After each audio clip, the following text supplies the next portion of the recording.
Data মানে কি শুধু নির্বাচন জেতার একটা কৌশল? না, ব্যাপারটা তার থেকে অনেক গভীর।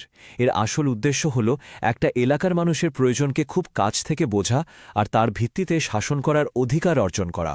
এই বিশ্লেষণে আমরা তাই শুধু ভোটের অঙ্ক কষব না, আমরা দেখব ঝাড়গ্রামের মানুষের জন্য সত্যিকারের জনমুখী শাসনের একটা রূপরেখা কিভাবে তৈরি করা সম্ভব। কখনো ভেবে দেখেছেন একটা নির্বাচনী এলাকার আত্মা ঠিক কী চায়? দেখুন, ভোটের হিসেব নিকেশের আড়ালে এই প্রশ্নটাই কিন্তু আসল।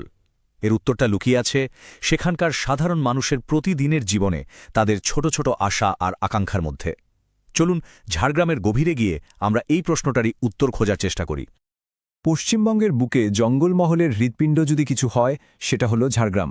এটা শুধু একটা জায়গার নাম নয়, এর একটা নিজস্ব পরিচয় আছে, একটা ইতিহাস আছে, একটা সংস্কৃতি আছে। এখানকার রাজনীতি বুঝতে গেলে সবার আগে এই মাটিটাকে চিনতে হবে, এখানকার হাওয়াটাকে বুঝতে হবে। আর ঠিক সেটাই আমরা এখন করতে চলেছি। যে কোনো রাজনৈতিক বিশ্লেষণের প্রথম ধাপই হল সেই জায়গার মাটি আর মানুষকে জানা। আসুন ঝাড়গ্রামের মাটির গভীরে ঢোকা যাক, দেখা যাক সেখানকার মানুষ কিভাবে বাঁচেন, তাদের যন্ত্রণাগুলো কি কি। কারণ রাজনীতির আসল শিকড় তো এখানেই লুকিয়ে থাকে। ঝাড়গ্রামের সমাজটা কিন্তু বেশ বৈচিত্র্যময়। দেখুন, এখানকার মোট জনসংখ্যার প্রায় ২৯% হলেন তপশিলি উপজাতি, মানে সাঁওতাল, মুন্ডা, ভূমিজোড়া। আবার ২০% কাছাকাছি তপশিলি জাতি। আর যদি ধর্মের ভিত্তিতে দেখি, তাহলে প্রায় ৮৬ থেকে ৯১% হিন্দু। এই যে সামাজিক বুনট, এটাই কিন্তু এখানকার রাজনীতির সমীকরণটা অনেকাংশে ঠিক করে দেয়।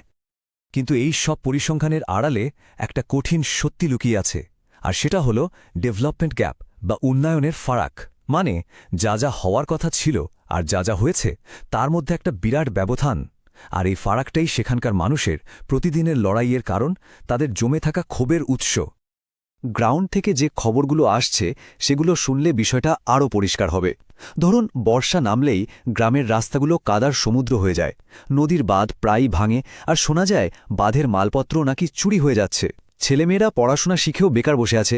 ধানের দাম কখন বাড়ে কখন কমে তার ঠিক নেই, সংসার চালানোই দায়। আর সবথেকে বড় যে অভিযোগটা বারবার উঠছে, সেটা হলো কাটমানি। সরকারি প্রকল্পের টাকা মানুষের কাছে পৌঁছানোর আগেই তার একটা বড় অংশ হাওয়া হয়ে যাচ্ছে। এমনকি রেশনের চালের মান নিয়েও লোকেদের হাজারটা প্রশ্ন। তো এই যে এত ক্ষোভ, এত কষ্ট, এর প্রভাবটা ভোটের বাক্সে পড়ল কিভাবে? চলুন এবার সংখ্যাগুলো কি বলছে সেটা একটু খুঁটিয়ে দেখা যাক। কারণ সংখ্যা কিন্তু মিথ্যে বলে না, অনেক না বলা সত্যি সামনে নিয়ে আসে। ২০১৬ থেকে ২০২১ এই ৫ বছরে ঝাড়গ্রামের রাজনৈতিক মানচিত্রে একটা ভূমিকম্প হয়ে গেছে বললেও ভুল হবে না। ভাবুন, ২০১৬তে সিপিএম জিতেছিল প্রায় ৪৬% ভোট পেয়ে, আর ২০২১-এ তৃণমূল জিতল প্রায় ৫৪% ভোট নিয়ে। কিন্তু আসল চমকটা অন্য জায়গায়। বিজেপি, যারা ২০১৬তে মাত্র ৩% আশেপাশে ছিল, তারা এক লাফে ৩৫% পৌঁছে গেল। মানে একেবারে প্রধান বিরোধী দল। আর বামেদের ভোট বলা যেতে পারে প্রায় মুছেই গেছে। এর সাথে আরেকটা দারুণ ইন্টারেস্টিং ডেটা দেখুন, ভোটার টার্নআউট। ২০১৬তে যা ছিল ৭৩% মতো, ২০২১-এ সেটা বেড়ে দাঁড়ালো প্রায় ৮৫%। এই যে ১২% বেশি মানুষ ভোট দিতে এলেন, এর মানে কি? এর মানে হলো মানুষ অনেক বেশি সচেতন, অনেক বেশি সক্রিয়। কিন্তু তাদের ভোটটা আর বাধা নয়, প্রত্যেকবার নতুন করে তাদের আস্থা অর্জন করতে হবে। আর এখানেই একটা কথা মনে রাখা খুব জরুরি, আমাদের গণতন্ত্রের আসল শক্তি কিন্তু এই সচেতন নাগরিকরাই। কথা বলার অধিকার যেমন আমাদের আছে, তেমনি অন্যের সম্মান রক্ষা করার দায়িত্ব আমাদেরই। ঝাড়গ্রামের মানুষ যে এত বিপুল সংখ্যায় ভোট দিয়েছেন, এটা প্রমাণ করে যে তারা নিজেদের দায়িত্বটা বোঝেন এবং তারা বদল চান। কিন্তু প্রশ্নটা হলো, এত বড় একটা বদল হলোটা কেন? এর উত্তরটা কিন্তু কোনো একজন নেতা বা নেত্রীর মধ্যে খুঁজে পাওয়া যাবে না। এর জন্য আমাদের সিস্টেমটাকে বুঝতে হবে, মানুষের পারসেপশন বা ধারণাগুলো জানতে হবে। চলুন ভোটের এই অ্যানাটমিটা একটু কাটাছেঁড়া করা যাক। তো ক্ষমতাসীন বিধায়ক হলেন তৃণমূল কংগ্রেসের বীরবাহা হাঁসদা। ওর বেশ কিছু শক্তিশালী দিক আছে, যেমন উনি শাসক দলের প্রার্থী, সাঁওতাল সম্প্রদায়ের পরিচিত মুখ, একজন মহিলা, আর ওর একটা পারিবারিক রাজনৈতিক হিন্নেলেও আছে। কিন্তু মুদ্রার উল্টো পিঠও রয়েছে। দুর্বলতার দিকগুলো হল ওর প্রশাসনিক অভিজ্ঞতা কম, অনেকেই ওকে অভিনেত্রী প্রার্থী হিসেবেই দেখেন। আর দলের বিরুদ্ধে যে কাটমানির অভিযোগ, সেটার ছায়া তো ওর ওপরেও এসে পড়ে। যদি আমরা কাজের একটা স্কোর কার্ড দেখি, তাহলে ছবিটা পরিষ্কার হবে। জনকল্যাণমূলক প্রকল্প পৌঁছে দেওয়ার ক্ষেত্রে স্কোর হল মিডিয়াম বা মাঝারি। কিন্তু ইনফ্রাস্ট্রাকচার বা পরিকাঠামো তৈরির ক্ষেত্রে স্কোর খুবই লো বা কম, আর মানুষের ভরসার জায়গাটাও মিডিয়াম। এই যে পরিকাঠামোর ঘাটতি, এটাই কিন্তু একটা বড়সড় দুর্বলতা। এর ঠিক উল্টো দিকে চ্যালেঞ্জার অর্থাৎ বিজেপি কি করল? তারা খুব স্মার্টলি সেই সব ভোটারদের ধরল যারা নিজেদের উপেক্ষিত বলে মনে করছিলেন। এদেরকে আমরা স্লিপার ব্লক বলতে পারি। বিজেপি আদিবাসী অস্মিতা আর সরকার বিরোধী হাওয়া দুটোকেই কাজে লাগালো। তারা টার্গেট করল অসন্তুষ্ট আদিবাসী আর গরিব এসসি সম্প্রদায়কে, এমনকি কুর্মী বা মাহিষ্যদের মতো ওবিসি গোষ্ঠী যাদের কথা কেউ ভাবছিল না, তাদের কাছেও পৌঁছে গেল। আর তার সাথে তো ছিলই বেকারত্ব নিয়ে যুবকদের হতাশা আর দুর্নীতি নিয়ে সাধারণ মানুষের রাগ। বেশ, এতক্ষণ তো আমরা সমস্যা আর তার কারণগুলো বিশ্লেষণ করলাম, কিন্তু শুধু বিশ্লেষণ করে তো লাভ নেই, সমাধানটাও খুঁজতে হবে। এবার চলুন এই অ্যানালিসিস থেকে অ্যাকশনের দিকে যাওয়া যাক। কিভাবে একটা সত্যিকারের কাজের ব্লুপ্রিন্ট ফর গভর্নেন্স বা শাসনের রূপরেখা তৈরি করা যায়? মানে মূল প্রশ্নটা হল, সরকার বা প্রশাসন এমন কি করতে পারে যাতে মানুষের জীবনে তার একটা মাপযোগ্য পজিটিভ প্রভাব পড়ে?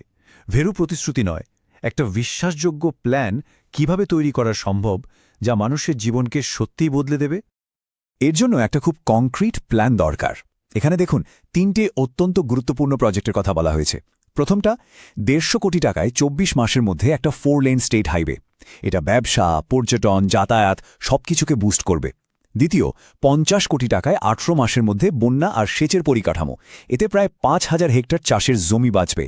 আর তৃতীয়টা মাত্র 20 কোটি টাকায় 12 মাসের মধ্যে একটা ট্রাইবাল স্কিল আর এগ্রো হাব, যেখানে প্রতি বছর 1000 খানেক ছেলেমেয়ের ট্রেনিং পাবে আর 600-র বেশি চাকরি তৈরি হবে। দেখুন, এই বড় প্রজেক্টগুলো তো সময় সাপেক্ষ, কিন্তু তার পাশাপাশি এমন কিছু কাজ করতে হবে যা মানুষকে সঙ্গে সঙ্গে রিলিফ দেবে। কেন্দ্রীয় সরকারের যে প্রকল্পগুলো আছে, যেমন প্রধানমন্ত্রী আবাস যোজনা, জল জীবন মিশন বা আয়ুষ্মান ভারত, এইগুলো যাতে 100% মানুষের কাছে ঠিকঠাক পৌঁছায় সেটা নিশ্চিত করতে হবে। এতে খুব তাড়াতাড়ি মানুষের ভরসা জেতা যায়। আর এখানেই সম্মানজনক শাসনের ধারণাটা আসে। গুড গভর্নেন্স মানে শুধু প্রকল্প ডেলিভারি করা নয়, এটা মানুষের সম্মান রক্ষারও বিষয়। ভারতের ডেটা প্রোটেকশন আইন অনুযায়ী প্রত্যেক নাগরিকের প্রাইভেসি আর কনসেন্ট বা সম্মতিকে গুরুত্ব দেওয়াটা শুধু আইনি দায়িত্ব নয়, এটা আসলে নাগরিককে সম্মান জানানোরই একটা অঙ্গ। এবার আসা যাক নেতৃত্বের পথে। শুধু একটা ভালো প্ল্যান থাকলে কিন্তু হয় না। এই পথে সফল হতে গেলে দরকার দূরদৃষ্টি, সতর্কতা আর জেতার মানসিকতা। কারণ বাস্তবের চ্যালেঞ্জগুলো অনেক কঠিন। মাঠে নামলে কি কি বাধার মুখে পড়তে হতে পারে সেটাও জেনে রাখা দরকার। ক্যাডার ভায়োলেন্স বা ভয় দেখানোর একটা ঝুঁকি সবসময় থাকে। মিথ্যে খবর ছড়িয়ে সমাজে বিভেদ তৈরির চেষ্টা হতে পারে, এমনকি সরকারি প্রশাসনকেও কাজে লাগানোর চেষ্টা হতে পারে। আর পুরনো রাজনৈতিক হিংসার স্মৃতি তো মানুষের মনে রয়েই গেছে। তাই সবসময় সতর্ক থাকতে হবে, আইনিভাবে প্রস্তুত থাকতে হবে, আর প্রত্যেকটা জিনিসের ডকুমেন্টেশন রাখাটা খুব জরুরি। শেষ পর্যন্ত আসল লড়াইটা কিন্তু কোনো রাজনৈতিক প্রতিপক্ষের বিরুদ্ধে নয়।